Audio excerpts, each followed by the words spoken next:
Straight away ನಾನು traffic ತಜ್ಞರಾದಂತಹ Srihari ಸರ್ನ ಮಾತಾಡ್ತೀನಿ. ಶ್ರೀಹರಿ ಸರ್, ಒಂದು ಕಡೆ ಗೌರ್ಮೆಂಟ್ನ ವೈಫಲ್ಯ ಅಂದರೆ ಸರಿಯಾಗಿ ನಿರ್ವಹಣೆ ಮಾಡಿಲ್ಲ, ಜೊತೆಗೆ ರಸ್ತೆ ಗುಂಡಿಗಳಿಂದ ನಾನಾ ರೀತಿಯ ಸಮಸ್ಯೆಗಳಿಂದ ಗೌರ್ಮೆಂಟ್ ಕಡೆಯಿಂದ ಆಗ್ತಾ ಇದೆ ಅಂತ. ಇದು ಸರ್ಕಾರ ಪ್ರಾಯೋಜಿತ ಕೊಲೆ ಅಂತೇಳಿ ಪಾಪ ಸಾವಿಗೀಡಾದವರ ಕುಟುಂಬಸ್ಥರು ಆಕ್ರೋಶವನ್ನು ಹೊರಹಾಕ್ತಾ ಇದ್ದನ್ನು ಕೂಡ ನಾವು ನೋಡಿದ್ದೀವಿ. ಕೇವಲ ಇದು ಸರ್ಕಾರದ ಪ್ರಾಯೋಜಿತನ ಅಥವಾ ಇದರ ಜೊತೆಗೆ ಚಾಲಕರಿಂದ ಆಗುವಂಥ ಒಂದಷ್ಟು ಸಮಸ್ಯೆಗಳ ಬಗ್ಗೆ ನಾನು ಮಾತಾಡ್ತಾ ಇದ್ದೆ. ನಿಮ್ಮ ರಿಯಾಕ್ಷನ್ ಸರ್ ಇದ್ರ ಬಗ್ಗೆ? ಜನರಲ್ ಆಗಿ ಒಂದು ಅಪಘಾತ ಆಗ್ಬೇಕಾದ್ರೆ ರಸ್ತೆ ಒಂದು ಪ್ರಮುಖ ಕಾರಣ ಹೊಂದುತ್ತೆ. ರಸ್ತೆ ಸರಿಯಾಗಿರೋ ರಸ್ತೆ, ಲೆವೆಲ್ ರಸ್ತೆ ಕೊಟ್ರೆ ಆಕ್ಸಿಡೆಂಟ್ಗಳು ಕಮ್ಮಿ ಆಗತ್ತೆ. ಫಾರ್ ಎಕ್ಸಾಂಪಲ್ ನಾವು ಮುಂಬೈ ತಗೊಳ್ಳೋಣ, ಕಲ್ಕತ್ತಾ ತಗೊಳ್ಳೋಣ, ಚೆನ್ನೈ ತಗೊಳ್ಳೋಣ, ಅಲ್ಲೆಲ್ಲ ಬೆಂಗಳೂರಿನಷ್ಟು ಅಪಘಾತಗಳು ಆಗ್ತಾ ಇಲ್ಲ. ಹಾಗೂ ಫಾರಿನ್ ಗಳಲ್ಲಿ ಅಪಘಾತ ಸಂಖ್ಯೆ ಆಲ್ಮೋಸ್ಟ್ ನೆಗ್ಲಿಜಿಬಲ್ ಅಂತ ಹೇಳ್ಬೇಕು ನಾವು. ಅದ್ಯಾಕೆ ಅಲ್ಲಿ ಇನ್ನ ರೋಡ್ ಚೆನ್ನಾಗಿರುತ್ತೆ ಒಂದು. ಎರಡನೇದು, ಡ್ರೈವರ್ಗಳಿಗೆ ಚೆನ್ನಾಗಿರೋ ಟ್ರೈನಿಂಗ್ ಕೊಟ್ಟಿರ್ತಾರೆ. ಅಲ್ಲಿ ಸ್ಟ್ರೆಸ್ ಮ್ಯಾನೇಜ್ಮೆಂಟ್ ಅಂದ್ರೆ ನಮ್ಮಲ್ಲಿ ಏನ್ ಮಾಡ್ತಾರೆ, ಕೆಲಸ ಓವರ್ ಟೈಮ್ ಅಂತ ಮಾಡ್ತಾರೆ. ಅಂದ್ರೆ 8 ಗಂಟೆ ಡ್ಯೂಟಿ ಮಾಡಿ ಜೊತೆಗೆ ಮತ್ತೆ ಇನ್ನೊಂದು 4 ಗಂಟೆ ಡ್ಯೂಟಿ ಕೊಡ್ತಾರೆ, ಎಕ್ಸ್ಟ್ರಾ ಡ್ಯೂಟಿ. ಅದನ್ನ ಓವರ್ ಸ್ಟ್ರೆಸ್ ಮಾಡೋದು ಬಹಳ ತಪ್ಪಾಗುತ್ತೆ. ಡ್ರೈವರ್ಗಳು ಅಂಡರ್ ಸ್ಟ್ರೆಸ್, ಡ್ಯೂರೆಸ್ ಅಂತೀವಿ ನಾವು. ಇದೆರಡು ಕಾರಣದಿಂದ ಅವ್ರ ಮೈಂಡ್ ಅಲ್ಲೆಲ್ಲ ಫುಲ್ ಆಕ್ಯುಪೈ ಆಗ್ಬಿಟ್ಟಿರ್ತಾರೆ. ಕೆಲವು ಸಾರಿ ನಮ್ಗೆ ಹೇಳ್ಬೇಕಾದ್ರೆ ಮನೆಗಳಲ್ಲಿ ಕೂಡ ಡ್ರೈವಿಂಗ್ ತರ ಕನ್ಸಲ್ ಕೂಡ ಡ್ರೈವಿಂಗ್ ಆಗಿ ಮಾಡ್ತಾ ಇರ್ತಾರೆ ಕೆಲವು ಸಾರಿ. ಆ ರೀತಿಗಳು ಒಂದು ಸೃಷ್ಟನೆ ಆಗಿದೆ ಕಂಡೀಷನ್. ಸೊ ಇದಕ್ಕೆ ಕಾರಣ ಏನು, ಸರ್ಕಾರದಲ್ಲಿ ಒಂದು ಸರ್ಕಾರದ ವತಿಯಿಂದ ನಾವೇನ್ ಮಾಡಬಹುದು ಅಂತಂದ್ರೆ, ಈ ಕರೆಕ್ಟಾಗಿ ಒಂದು 6 ಗಂಟೆ ರೆಡ್ಯೂಸ್ ಮಾಡಬಹುದು. 6 ಗಂಟೆನಲ್ಲಿ ಒಂದೊಂದು 2 ಟ್ರಿಪ್ಗಳಿಗೆ ಒಂದೊಂದು ಗ್ಯಾಪ್ ಕೊಡಬೇಕು. ಅಟ್ಲೀಸ್ಟ್ ಗ್ಯಾಪ್ ಅಂದ್ರೆ 2 ನಿಮಿಷ ಕೊಡೋದು, 1 ನಿಮಿಷ ಕೊಡೋದು ಗ್ಯಾಪ್ ಅಲ್ಲ. ಆಲ್ರೆಡಿ ಬೆಂಗಳೂರಿನಲ್ಲಿ ರಸ್ತೆಗಳು ಡಿಲೇಗಳು ಜಾಸ್ತಿ ಆಗ್ತಾ ಇರೋದ್ರಿಂದ ಅವರು ಸಾಕಷ್ಟು ಅಟ್ಲೀಸ್ಟ್ ಕಾಫಿ ಕುಡಿದು ಸ್ವಲ್ಪ ಎನ್ವೈರನ್ಮೆಂಟ್ ಚೇಂಜ್ ಆಗ್ಬಿಟ್ಟು ನಂತರ ಬಂದು ಡ್ರೈವ್ ಮಾಡಿದ್ರೆ ಫ್ರೆಶ್ ಆಗಿ ಬರ್ತಾರೆ ಅವರು. ಈ ಕಾರಣದಿಂದ ಕೂಡ ಸೈಕಲಾಜಿಕಲ್ ಎಫೆಕ್ಟ್ ಇಂದ ಕೂಡ ಅಪಘಾತಗಳು ಜಾಸ್ತಿ ಸಂಭವಿಸುತ್ತೆ. ನಮ್ಮಲ್ಲಿ ಏನಾಗ್ತದೆ ಅನ್ಫಾರ್ಚುನೇಟ್ಲಿ ಅಂತಂದ್ರೆ, ಸರ್ಕಾರದಲ್ಲಿ ಅವ್ರ ಕೆಲಸದಲ್ಲಿದ್ದಾರೆ, ಅವ್ರು ಡ್ಯೂಟಿ ಮಾಡ್ಬೇಕು. ಬೆಂಗಳೂರಿನಲ್ಲಿ ರಸ್ತೆಗಳು ನ್ಯಾರೋ ಇದೆ, ಹಾಗಾಗಿ ಡಿಲೇಗಳಾಗುತ್ತೆ. ಒಂದ್ ಬಸ್ ಇವತ್ತು 10 ಗಂಟೆಗೆ ಹೋಗೋದು 12 ಗಂಟೆಗೆ ಹೋಗಿರುತ್ತೆ. ಸೊ ಇದಕ್ಕೆಲ್ಲ ಜವಾಬ್ದಾರಿ ಡ್ರೈವರ್ ಮೇಲೆ ಹಾಕ್ಬಿಡ್ತಾರೆ. ಒಬ್ಬ ಡ್ರೈವರ್ ಏನು ಜವಾಬ್ದಾರಿ ಇರಲ್ಲ ಈ ವಿಷಯದಲ್ಲಿ. ಡ್ರೈವರ್ ಸಾಕಷ್ಟು ಸಮಜಾಯಿಷಿ ಮಾಡ್ಕೊಂಡವನು ರಸ್ತೆಯಲ್ಲಿ ಓವರ್ ಟೇಕ್ ಮಾಡಕ್ಕೂ ಆಗೋದು ಇಲ್ಲ, ದೊಡ್ಡ ಬಾಡಿ ಆದ್ರಿಂದ. ಅವರು ಸಾಕಷ್ಟು ಜಾಗ ಸಿಕ್ಕಿರೋ ಕಡೆ ಹೋಗ್ಬೇಕಾಗುತ್ತೆ.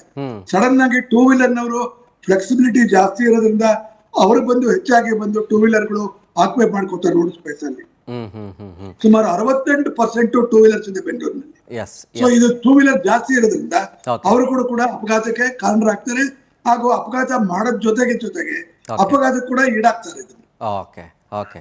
ಮತ್ತೊಂದು ಕಡೆ ಜಗದೀಶ್ ಸರ್, ಏನು ಗೊತ್ತಾ, ಇಲ್ಲಿ ಪ್ರಮುಖವಾಗಿ ಡ್ರೈವರ್ ಕಮ್ ಕಂಡಕ್ಟರ್ದು ಈ ಒಂದು ಆಕ್ಸಿಡೆಂಟ್ ಕೇಸ್ಗಳಲ್ಲಿ ತಪ್ಪೇ ಇಲ್ಲ ಅಂತ ನೀವು ಹೇಳ್ತಾ ಇಲ್ಲ. ಜೊತೆಗೆ ನಾನೊಂದಷ್ಟು ಕೇಸ್ಗಳನ್ನು ಗಮನಿಸಿದ್ದೀನಿ ಸರ್. ಯಾವುದು ಬೇಡ, ಇಲ್ಲಿ ಡಿಸ್ಪ್ಲೇ ಆಗ್ತಿರೋಂಥ ಒಂದಷ್ಟು ವಿಡಿಯೋನೇ ಸಾಕ್ಷಿ.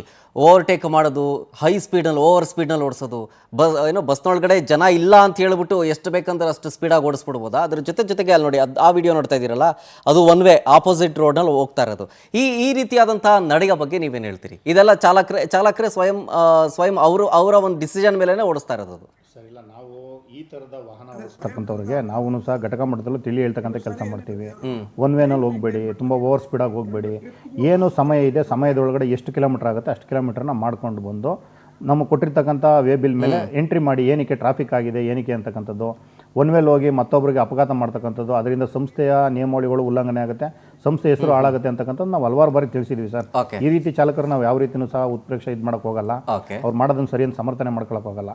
ನಾವೇನು ಹೇಳ್ತೀವಿ ಸರ್, ನಮ್ಮಲ್ಲಿ ಅದ್ರ ಬಗ್ಗೆ ಮಾತಾಡ್ತೀವಿ ಸರ್. ಇದ್ರ ಬಗ್ಗೆ ಮಾತನಾಡೋದಕ್ಕೆ KSRTC ಒಕ್ಕೂಟದ ಅಧ್ಯಕ್ಷರಾದಂತಹ ಚಂದ್ರಶೇಖರ್ ಅವರು ನಮ್ಮ ಜೊತೆಗೆ ಜಾಯ್ನ್ ಆಗಿದ್ದಾರೆ. ಸರ್ ನಮಸ್ತೆ, ಕಾರ್ಯಕ್ರಮಕ್ಕೆ ಸ್ವಾಗತ ನಿಮಗೆ. ಸರ್, BMTCನ ಜನ ಇವಾಗ BMTC ಅಂತ ಕರೀತಾ ಇದ್ದಾರೆ. ಜೊತೆಗೆ ಆಕ್ಸಿಡೆಂಟ್ ಕೇಸ್ಗಳು ಆಗ್ತಾ ಇರೋದೇ ಈ BMTC ಬಸ್ಗಳಿಂದನೇ ಅಂತ. ಸೊ ಹಾಗಾಗಿ ಇದಕ್ಕೆ ಕಾರಣ ಏನು, ಇದನ್ನು ಕಂಟ್ರೋಲ್ ಮಾಡೋದು ಹೆಂಗೆ, ನಿಮ್ಮ ಆಂಗಲ್ನಲ್ಲಿ ಉತ್ತರ ಕೊಡೋದಾದ್ರೆ ಸರ್?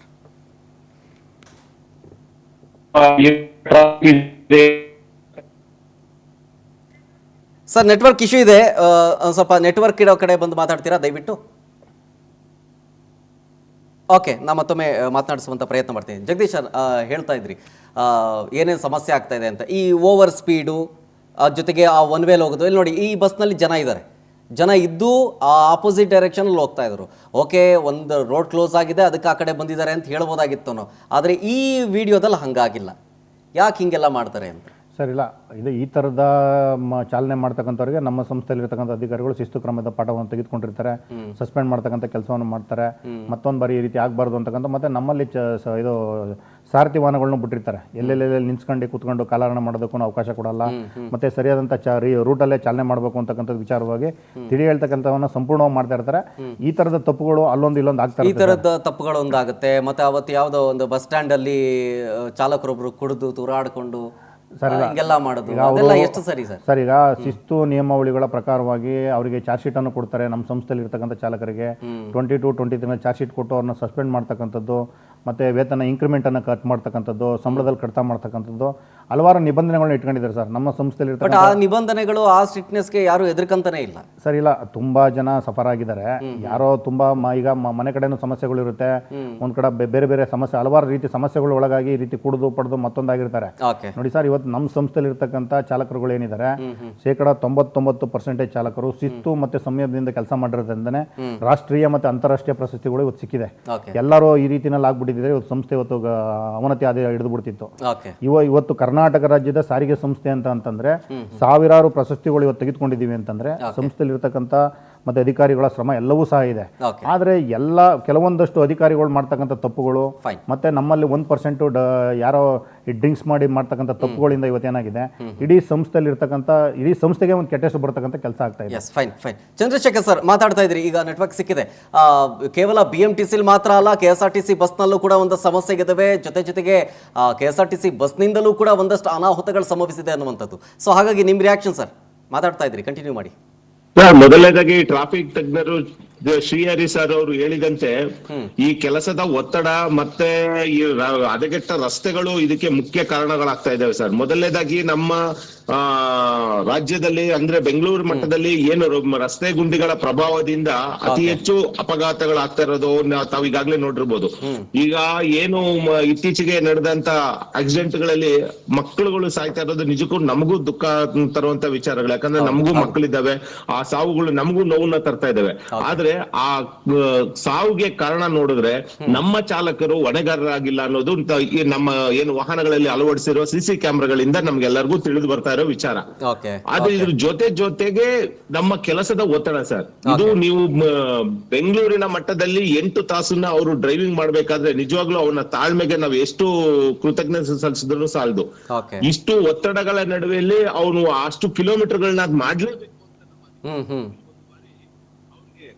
ತರೋದು ಸಹ ಇದಕ್ಕೆ ಈ ಒಂದು ಅಪಘಾತಗಳಿಗೆ ಕಾರಣ ಆಗ್ತಿದೆ. ನಿನ್ನೆ ನೋಡಿ ಸರ್, ಒಂದು ಚಿನ್ನಸ್ವಾಮಿ ಸ್ಟೇಡಿಯಂ ಹತ್ರ ಆಗಿರುವಂತ ಒಂದು ವಿಚಾರ, ಅದು ನಮ್ಮ ನೌಕರನ ಒಂದು ಆರೋಗ್ಯದ ಪರಿಸ್ಥಿತಿಯನ್ನು ಹದಗೆಡಿಸಿ ಒಂದಷ್ಟು ಅಪಘಾತಗಳಿದೆ. ದೇವರ ದಯೆಯಲ್ಲಿ ಯಾವುದೇ ಸಾವು ನೋವುಗಳಾಗಿಲ್ಲ ಅದ್ರಲ್ಲಿ. ಆದ್ರೆ ಅಂತ ಆರೋಗ್ಯ ವಿಚಾರದಿಂದ ಹಿಡಿದು ಅವನು ನಮ್ಮ ಚಾಲಕರಿಗೆ ತುಂಬಾ ತೊಂದರೆಗಳಾಗ್ತಿರೋದ್ರಿಂದ ಜೊತೆಗೆ ನಮ್ಮ ಈ ಸಾರ್ವಜನಿಕರೇನಿದ್ದಾರೆ ಈ ದೊಡ್ಡ ವಾಹನಗಳನ್ನ ಎಲ್ಲದಕ್ಕೂ ಕಾರಣ ಮಾಡ್ತಾ ಇರೋ. ಚಂದ್ರಶೇಖರ್ ಸರ್, ಲಾಸ್ಟ್ 1 ಮಿನಿಟ್ ಅಲ್ಲಿ ಇದಕ್ಕೆ ಸೊಲ್ಯೂಷನ್ ಏನ್ ಸರ್? ಸರ್, ಇಲ್ಲಿ ಸೊಲ್ಯೂಷನ್ ಏನಂದ್ರೆ ಈಗಾಗಲೇ ಏನು ನಮ್ಮ ಕೆಲಸದ ಒತ್ತಡಗಳನ್ನ ಕಡಿಮೆ ಮಾಡುವಂತ ವಿಚಾರದಲ್ಲಿ ಕಿಲೋಮೀಟರ್ ಮಾಡ್ಲೇಬೇಕು ಅನ್ನೋ ಒತ್ತಾಯನ ಏನು ಅಧಿಕಾರಿಗಳು ನಮ್ಮ ನೌಕರರ ಮೇಲೆ, ಡ್ರೈವರ್ಗಳ ಮೇಲೆ ಅದನ್ನ ಇದು ಮಾಡ್ಬೇಕು. ಹೆಚ್ಚಿನ ಸಂಖ್ಯೆಯಲ್ಲಿ ನಮ್ಮ ನೌಕರರ ಏನು ವಾಹನಗಳ ದುರಸ್ತಿಗಳನ್ನ ಮಾಡ್ಬೇಕು. ಮತ್ತೆ ಈ ಸಾರ್ವಜನಿಕರಿಗೆ ಈ ಅಪಘಾತಗಳ ಬಗ್ಗೆ ಮತ್ತೆ ನಮ್ಮ ಚಾಲಕರಿಗೂ ಒಂದು ಸರಿಯಾದ ರೀತಿಯಲ್ಲಿ ತರಬೇತಿಯನ್ನ ನೀಡೋದ್ರ ಮುಖಾಂತರ ಸಾರ್ವಜನಿಕರಿಗೆ ತಿಳಿ ಹೇಳೋದ್ರ ಮುಖಾಂತರ ಈ ಅಪಘಾತಗಳನ್ನ ತಡಿಬಹುದು ಅಂತ ನನ್ನ ಅನಿಸಿಕೆ sir. Okay, Shriya sir, last 1 minute ಅಲ್ಲಿ ನಿಮ್ ಲಾಸ್ಟ್ ರಿಯಾಕ್ಷನ್, ಇದಕ್ಕೆ ಪರಿಹಾರ ಏನು ಹಾಗಾದ್ರೆ? ಈ ಸ್ಟ್ರೆಸ್ ಮ್ಯಾನೇಜ್ಮೆಂಟ್ ಅಂತ ಇರುತ್ತೆ. ಜನರ ಬೆಂಗಳೂರು ರಸ್ತೆಗಳಲ್ಲಿ 13 ತರ ವಾಹನಗಳು ಓಡಾಡುತ್ತೆ, ಜನಗಳು ಓಡಾಡ್ತಾರೆ. ಈ ತರ ಆಗ್ಬಿಟ್ಟು ಫುಟ್ಪಾತ್ಗಳು ಸರಿಯಾಗಿರಲ್ಲ. ಈ ಟೈಮಲ್ಲಿ ಡ್ರೈವರ್ ಡ್ರೈವ್ ಮಾಡ್ಬೇಕಾದ್ರೆ ಖಂಡಿತವಾಗಿ ಸ್ಟ್ರೆಸ್ ಅಲ್ಲಿ ಡ್ರೈವ್ ಮಾಡ್ತಾ ಇರ್ತಾರೆ. ಆ ಸ್ಟ್ರೆಸ್ ಅಲ್ಲಿ ಡ್ರೈವ್ ಮಾಡಿ ಕೆಲವು ಸರಿ ಅಪ್ಪ ಅಮ್ಮ ಮಕ್ಕಳನ್ನ ಬಿಟ್ಬಿಟ್ಟಿದ್ದಾರೆ, ಕೈಯಲ್ಲಿ ಇಟ್ಕೊಂಡು ಬರ್ಬೇಕು ಅವರು, ಅಥವಾ ಎಡಗಡೆ ಇಟ್ಕೋಬೇಕು ಅವ್ರನ್ನ. ಸೊ ಇದೆಲ್ಲ ನೋಡ್ಕೊಂಡು ನಮ್ದು ಜನಗಳು ಕೂಡ ರೆಸ್ಪಾನ್ಸಿಬಿಲಿಟಿ ಇರುತ್ತೆ ಇದರಲ್ಲಿ. ನಾವು ಜನಗಳು ಏನ್ ಮಾಡ್ತೀವಿ, ನಾವು BMTC ತಪ್ಪು, ಡ್ರೈವರ್ ಸರಿಯಾಗಿ ಓಡಿಸ್ಲಿಲ್ಲ, ಅದಾಗಿತ್ತು ಇದಾಗಿತ್ತು. ಅದು ಒಂದು first of all under stress condition ಓಡಿಸ್ಬೇಕಾದ್ರೆ ಈ ರೀತಿ ಜವಾಬ್ದಾರಿಗಳು ಕೂಡ ಕೌಂಟ್ ಆಗುತ್ತೆ. ನಾವು ಆಕ್ಸಿಡೆಂಟ್ ಸ್ಟಡಿ ಅನಾಲಿಸಿಸ್ ಮಾಡಬೇಕಾದ್ರೆ ಸಾಕಷ್ಟು ಅನಾಲಿಸಿಸ್ ಪ್ರಕಾರ ನಮ್ಗೆ ಏನ್ ತಿಳಿದು ಬಂದಿದೆ ಅಂತಂದ್ರೆ, ನಮ್ಮ ಆಕ್ಸಿಡೆಂಟ್ ಬಸ್ಗಳ ಒಂದು ನೋ ಡೌಟ್ ಅವ್ರಿಗೆ 38% ಸ್ಟ್ರೆಸ್ ಅಲ್ಲಿ ಇರ್ತಾರೆ, ಟೈಮ್ ಮೇಂಟೈನ್ ಮಾಡ್ಬೇಕು ಅವರು. Okay. ಎರಡನೇದು ಹೆಚ್ಚಾದ 46% ನಮ್ಮ ರೋಡ್ ನಲ್ಲಿ ಜನ ಓಡಾಡ್ತೀವಿ, ರೋಡ್ ಕ್ಲೀನ್ ಆಗಿರುತ್ತೆ ಅಂದ್ಬಿಟ್ಟು. ಹೌದು. ಫುಟ್ಪಾತ್ ನಮ್ಮಲ್ಲಿ ಸರಿಯಾಗಿಲ್ಲ, ಕಾರ್ಪೊರೇಷನ್ ಅವರು ಸರಿಯಾಗಿ ಮೇಂಟೈನ್ ಮಾಡಿ ಮರಗಳ ಕೊಂಬೆಗಳು ಕಡಿಸಿ ಸ್ಲಾಬ್ ಎಲ್ಲ ನೀಟಾಗಿ ರನ್ ಮಾಡಿದ್ರೆ ಜನ ಫುಟ್ಪಾತ್ ಅಲ್ಲಿ ಓಡಾಡ್ತಾರೆ. Yes, ಬೇರೆ fine. ಕಂಟ್ರಿಲಿ ಯಾಕೆ ಫುಟ್ಪಾತ್ ಅಲ್ಲಿ ಜನ ಓಡಾಡ್ತಾರೆ? Okay. ಅಲ್ಲಿ ಒಳ್ಳೆ ಫುಟ್ಪಾತ್ ಕೊಡ್ತಾರೆ, Fine, ಜನ fine. ಓಡಾಡಲ್ಲ, ರಸ್ತೆ ಬರಲ್ಲ. ಈ ರೀತಿ ಒಂದು ಕೂಡ ನಮ್ಮ ಸರ್ಕಾರದವ್ರು ಟ್ರೈ ಮಾಡ್ಬೇಕು ಅದನ್ನ. Okay okay okay Jagadish sir, last 1 minute, ನೀವು ಇದಕ್ಕೆ ಪರಿಹಾರ ಸರ್. ಸರ್ ಪರಿಹಾರ ಏನಿಲ್ಲ ಸರ್. ನೋಡಿ ಸರ್, ನಾವು ರಸ್ತೆ ವಿಚಾರದಲ್ಲಿ ಅದು ಸರ್ಕಾರಕ್ಕೆ ಸಂಬಂಧಪಟ್ಟಂತ ವಿಚಾರ ಆಗುತ್ತೆ. ನಾನು ಸಂಸ್ಥೆ ಅಧಿಕಾರಿಗಳಲ್ಲಿ ಮನವಿ ಮಾಡ್ತೀನಿ, 93ರ ದಶಕದ ಪಾರಂಪೋರನ್ನ ಬದಲಾವಣೆ ಮಾಡಿ, Okay. ಸಾರಿಗೆ ನೌಕರರ ಮೇಲೆ ಇರತಕ್ಕಂಥ ಒತ್ತಡವನ್ನ ಕಮ್ಮಿ ಮಾಡಿ. Okay. ಯಾಕಂದ್ರೆ ಇವತ್ತು ಚಾಲಕರು ಒತ್ತಡಕ್ಕೆ ಯಾಕೆ ಒಳಗಾಗ್ತಾ ಇದ್ದಾರೆ ಅಂತಂದ್ರೆ 90-95ರ ದಶಕದಲ್ಲಿ ಇದ್ದಂಥ ಟ್ರಾಫಿಕ್ನ ಅವಶ್ಯಕತೆ ಏನಿದೆ, ಇವತ್ತಿನ ಟ್ರಾಫಿಕ್ ಎಷ್ಟಿದೆ, ಮತ್ತೆ ಅವತ್ತಿನ ಎಷ್ಟು ಕಿಲೋಮೀಟರ್ ಮಾಡಬೇಕು ಅಂತಕ್ಕಂಥ ಪಾರಂಪೋರ್ ರೆಡಿ ಮಾಡ್ಕೊಂಡಿದ್ರೆ ಇವತ್ತು ಅಷ್ಟೇ ಪಾರಂಪೋರ್ಗೆ ಕಾರ್ಮಿಕರನ್ನ ದುಡಿಸ್ಕೊತಾ ಇದ್ದೀರಾ. ಈ ಒತ್ತಡದ ಸಂಬಂಧದ ನಡುವೆಯಾಗಿ ಅಪಘಾತಗಳಿಗೆ ಒಂದ್ ಕಡೆ ಸಂಸ್ಥೆಯಲ್ಲಿರ್ತಕ್ಕಂಥ ಅಧಿಕಾರಿಗಳೇ ನೇರವಾಗಿ ಕಾರಣಕರ್ತರಾಗಿದ್ದಾರೆ. Fine. ದಯಮಾಡಿ 90-95ರ ದಶಕದಲ್ಲಿ ಆಗಿರ್ತಕ್ಕಂಥ ಪಾರಂಪೋರ್ಗಳನ್ನ ಬದಲಾವಣೆ ಮಾಡಿ Yes. ಒತ್ತಡವನ್ನು ಕಮ್ಮಿ ಮಾಡಿದ್ರೆ ನಮ್ಮ ಚಾಲಕರು ಅತ್ಯುತ್ತಮ ಕೆಲಸ ಮಾಡ್ತಾರೆ, ಮತ್ತೆ ಆ ಈ ಒತ್ತಡದಿಂದ ಈಚೆ ಬರ್ತಕ್ಕಂಥ ಕೆಲಸ ಆಗುತ್ತೆ ಅಂತಕ್ಕಂಥ ಹೇಳ್ತೀನಿ sir. Okay, thank you Jagadish sir, ಇಷ್ಟು ಕಾರ್ಯಕ್ರಮಕ್ಕೆ ಭಾಗಿಯಾದಕ್ಕೆ. ಜೊತೆಗೆ ಶ್ರೀಹರಿ ಸರ್, ಥ್ಯಾಂಕ್ ಯು ಕಾರ್ಯಕ್ರಮದಲ್ಲಿ ಭಾಗಿಯಾಗೋದಕ್ಕೆ. ಹಾಗೆ ಚಂದ್ರಶೇಖರ್ ಸರ್, ಥ್ಯಾಂಕ್ ಯು ಇಷ್ಟೊತ್ತು ಕಾರ್ಯಕ್ರಮದಲ್ಲಿ ಭಾಗಿಯಾಗೋದಕ್ಕೆ, ಪವರ್ ಟಿವಿ ಜೊತೆಗೆ ಮಾತನಾಡಿದ್ದಕ್ಕೆ. ನೋಡಿ, ಓವರ್ ಆಲ್ ಆಗಿ ಇದಿಷ್ಟು ಅಂದರೆ ಲಾಸ್ಟ್ ಇಯರು 42 ಅಂದರೆ 42 ಜನ ಈ BMTC ಆಕ್ಸಿಡೆಂಟಿಂದ ಸಾವನ್ನಪ್ಪಿದ್ದು. ಈ ವರ್ಷ ಅಂದರೆ ಇನ್ನೂ 2 ತಿಂಗಳು ಬಾಕಿ ಉಳ್ಕೊಂಡಿದೆ, 38 ಸಾವಾಗಿದೆ. ಅಟ್ಲೀಸ್ಟ್ ಇಲ್ಲಿಗೆ ಕೊನೆಗೊಳ್ಳುತ್ತಾ, ಎಚ್ಚೆತ್ಕೊಳ್ಳುತ್ತಾ ಸರ್ಕಾರ, ಸಾರಿಗೆ ಇಲಾಖೆ ಎಚ್ಚೆತ್ಕೊಳ್ಳುತ್ತಾ, ಜೊತೆಗೆ ಮುಂದೆ ಈ ರೀತಿಯಾದಂತಹ ಅಂದರೆ ದೊಡ್ಡ ಘಟನೆ ಆಗುವುದಕ್ಕೂ ಮುಂಚೆ ಎಚ್ಚೆತ್ಕೊಂಡು ಅದಕ್ಕೆ ಏನು ಪರಿಹಾರ ಇದೆ, ಈಗ ಆಲ್ರೆಡಿ ಡಿಸ್ಕಸ್ ಮಾಡ್ದಂಗೆ ಸಾರಿಗೆ ನೌಕರರಿಗೆ ಏನೇನು ಸಮಸ್ಯೆಗಳಾಗ್ತಾ ಇದೆ, ಬಸ್ ನಿರ್ವಹಣೆ ಆಗ್ತಾ ಇದೆ, ಎಲ್ಲ ವಿಚಾರಕ್ಕೆ ಸಂಬಂಧಪಟ್ಟಂತೆ ಗಮನ ವಹಿಸಿದ್ರೆ ಮಾತ್ರ ಮುಂದೆ ಆಗುವಂಥ ದೊಡ್ಡ ಅನಾಹುತಗಳನ್ನು ತಡೆಯೋದಕ್ಕೆ ಸಾಧ್ಯ. ನೋಡೋಣ ಇದ್ರ ಬಗ್ಗೆ ಏನು ಕ್ರಮ ತೆಗೆದುಕೊಳ್ಳುತ್ತೆ ಸಾರಿಗೆ ಇಲಾಖೆ ಅಂತ.